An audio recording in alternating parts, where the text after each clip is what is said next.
अज़ीज़ तलबा, अस्सलाम वालेकुम रहमतुल्लाहि व बरकातहू। उम्मीद है आप लोग खैरियत से होंगे। अल्लाह रब्बुल इज़्ज़त आप लोगों को खुश रखे। हमने MD कैट और ईटा का जो इस बार पेपर आया है 2023 में, उस पेपर को एक एक करके हम हल कर रहे हैं कि आपके मेडिकल टेस्ट का जो इस बार एग्ज़ाम हुआ है। तो आज का जो लेक्चर मैं आप लोगों के सामने लाया हूँ वो है पार्ट 7। इससे पहले 6 लेक्चर इसके ऊपर आ चुके हैं और उससे पहले हमने 9 MCQs को इंशाल्लाह हल कर लिया था। आज के एक इम्पॉर्टेंट MCQs है, MCQs नंबर 10, उसको हम हल करेंगे। तो लेक्चर का स्टार्ट लेते हैं। मेरा नाम है गुलाम नबी और आप देख रहे हैं हमारा प्यारा सा खूबसूरत सा चैनल केमिस्ट्री वाला। तो आपके पास जो है सॉरी, हमने सबसे पहले आज कुछ MCQs लिया है। All of the following crystal system have beta is equal to gamma is equal to 90 except. कहते हैं आपके पास जो है एक क्रिस्टल सिस्टम जो है हमारे पास मौजूद है। आपके पास 7 क्रिस्टल सिस्टम है। कहते एक क्रिस्टल सिस्टम ऐसा है जिसमें बीटा और गैमा जो है वो 90 के बराबर है, एक्सेप्ट एक ऐसा है जिसमें बीटा गैमा 90 के बराबर नहीं है। तो 4 ऑप्शन दिए थे, क्यूबिक, ऑर्थोरोम्बिक, टेट्रागोनल और रोम्बोहेड्रल। तो फर्स्ट ईयर की किताब जो आप KP के बोर्ड कंटेंट स्टडी करते हैं और फर्स्ट ईयर की किताब में एक टेबल इस तरह आपके सामने बना हुआ है। स्टेट्स ऑफ मैटर जो है, सॉलिड स्टेट जो आपके पास मौजूद है, सॉलिड स्टेट, उसमें इस तरह एक टेबल आपके पास मौजूद है। आपके पास जो बुक है फर्स्ट ईयर की जो किताब है, फर्स्ट ईयर किताब का पेज नंबर 194 पर, पेज नंबर 194 जो पेज है उसके ऊपर ये टेबल बना हुआ है। तो इसी टेबल से MCQs आपके पास बना हुआ है। तो इसमें आप देख सकते हैं कि जो क्यूबिक सिस्टम है उसकी जो एज लेंथ होती है, एज वगैरह, वो A और B और C बराबर होती हैं। एंगल इनके देख रहे हैं अल्फ़ा बीटा गैमा 90 के बराबर है। अल्फ़ा बीटा और गैमा 90 के बराबर है। तो हम देख सकते हैं क्यूब में कहता है बीटा और अल्फ़ा जो 90 के बराबर ना हो, हमने वो लेना है जो 90 के बराबर ना हो। यानी कहते हैं बीटा और अल्फ़ा 90 के बराबर है, एक्सेप्ट एक लो जो 90 के बराबर ना हो। तो यहाँ पर तो बीटा और अल्फ़ा 90 के बराबर आ रहा है, यहाँ पर बीटा भी और गैमा भी, अल्फ़ा नहीं गैमा, ये 90 के बराबर आ रहे हैं।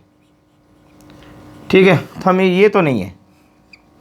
ऑर्थोरोम्बिक के देख लें आप, ऑर्थोरोम्बिक को, ऑर्थोरोम्बिक ये क्यूबिक था ना, ये ऑर्थोरोम्बिक है।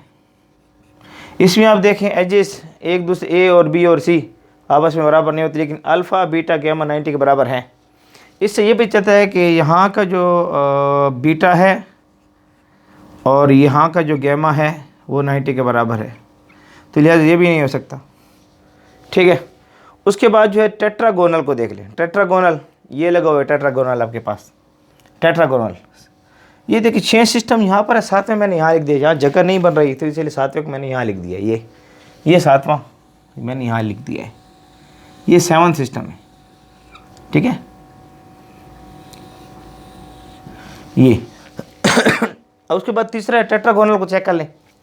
टेट्रागोनल हमारे पास ये पड़ा हुआ है, A और B और C, A और B बराबर होंगे एजेस, लेकिन C B के बराबर नहीं होगा। तो यहाँ देखें अल्फ़ा बीटा और गैमा 90 के बराबर है, अल्फ़ा बीटा गैमा 90 के बराबर है। तो अल्फ़ा बीटा और गैमा है, मतलब यहाँ पर बीटा और गैमा जो है ये 90 के बराबर हैं, तो ये भी नहीं हो सकता। तो रोम्बोहेड्रल को चेक कर लें। ये इसमें एजेस A B C बराबर हैं, लेकिन अल्फ़ा बीटा और गैमा 90 के बराबर नहीं है। ये देख लें, उम्मीद नज़र आ रहा होगा, अल्फ़ा बीटा गैमा 90 के बराबर नहीं है, बिल्कुल नज़र आ रहा है, 90 के बराबर नहीं है। अल्फ़ा बीटा और गैमा ये 90 के बराबर नहीं है, नॉट इज इक्वल टू 90। तो यहाँ पर आप देख रहे हैं कि beta is not is equal to beta, alpha beta gamma 90 के बराबर नहीं है।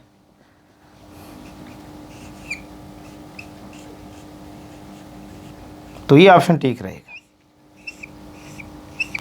तो ये एक टेबल है जो आपकी किताब में लगा हुआ है, 194 पेज KP के बोर्ड कंटेंट जो आपकी टेक्स्ट बुक है, उसमें ये टेबल बना हुआ है और वहाँ से इसको लिया गया है। तो रोम्बोहेड्रल ये आपके ऑप्शन में था, इसको आपने टिक करना था यहाँ पर D में। तो हमारा आज के MCQs है, मैं साइड पर हो रहा हूँ, इसको चेक कर लें, शाबाश।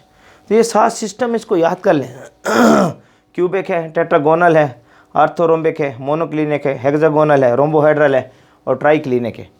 इनके एजेस, इनके एंगल्स, इनकी एग्जाम्पल ज़रूरी है। एग्जाम्पल भी एमडी कैट, ईटा में, ई कैट वगैरह में सवाल आ रहे हैं, तो इनको अच्छे तरीके से नोट कर ले। बड़े बहुत इंपॉर्टेंट टेबल है ये, इस पर एग्ज़ाम आता रहता है, एग्ज़ाम में वो वेरी इंपॉर्टेंट है, ये याद रख लें। इस पर काफ़ी एग्ज़ाम में सवाल आते रहते हैं, बहुत इंपॉर्टेंट। तो मैं साइड पर हो रहा हूँ, उसको नोट कर लें, शाबाश नोट कर लें। उम्मीद है आप लोगों ने नोट कर लिया होगा। तुम्हारा आज का ये लेक्चर था, टॉपिक था एमसीक्यूज़ को इंशाल्लाह के करके हम पढ़ते रहेंगे। 2-2 या 3-3 आएंगे तो उसके साथ हम देखेंगे। तो फ़िलहाल हमारे 10 एमसीक्यूज़ हो चुके हैं, 54 एमसीक्यूज़ इंशाल्लाह हमने करनी है, 44 रह चुके हैं। तो हमारे साथ बने रहें, जुड़े रहें। अल्लाह रब्बुल इज़्ज़त आप लोगों को खुश रखें।